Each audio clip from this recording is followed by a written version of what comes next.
Tout le monde pensait que c'était fini. En 2022, la légende Jim Carrey nous a fait un choc.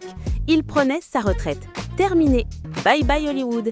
Il avait dit, je cite, « Je fais une pause ». Mais coup de théâtre. Moins de 2 ans plus tard, le roi de la comédie est de retour. Pourquoi ce revirement soudain? A-t-il trouvé le rôle de sa vie? Pas tout à fait. La raison qu'il vient de donner à Londres est hallucinante. Accrochez-vous, on débriefe. Rappelez-vous, après le succès de Sonic 2, Jim était catégorique. Il avait déclaré à Access Hollywood « Si les anges m'apportent un scénario écrit à l'encre dorée, important pour les gens, je pourrais continuer ». Le message était clair. Jim voulait du sens, pas de l'argent. Il voulait finir au sommet. Alors quand Variety a annoncé en février qu'il revenait pour Sonic 3, prévu pour ce 20 décembre, tout le monde s'est demandé « Est-ce que le scénario est si incroyable que ça ?» La réponse est tombée cette semaine lors de la première à Londres, et c'est du Jim Carrey tout craché.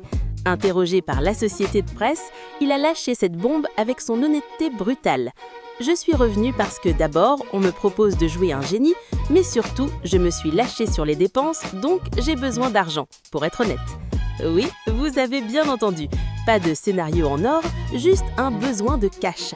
Dans ce nouvel opus, il ne joue pas un, mais 2 rôles, le docteur Robotnik et son grand-père Gerald Robotnik.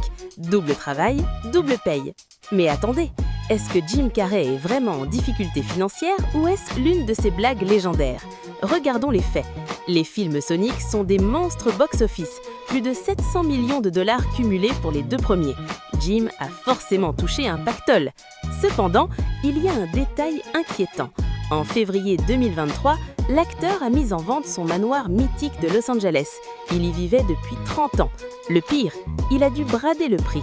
Estimée à 29 millions, la maison a fini à 19,75 millions après 2 ans de galère sur le marché. Alors, quand il dit « je me suis lâché sur les dépenses », il y a peut-être un fond de vérité. Blague ou réalité financière, une chose est sûre, revoir Jim Carrey à l'écran est un cadeau. N'oublions jamais d'où il vient. Jim a grandi dans une grande pauvreté, vivant même dans un van avec sa famille. Il a transformé cette douleur en rire pour devenir l'icône qu'on aime tous. Qu'il revienne pour l'art ou pour renflouer son compte en banque, on sera au rendez-vous le 20 décembre, pas vrai? Et vous, que pensez-vous de sa déclaration? Humour ou appel à l'aide? Dites-le moi en commentaire. N'oubliez pas de liker la vidéo et de vous abonner pour ne rien rater de l'actu de vos stars préférées. À la prochaine!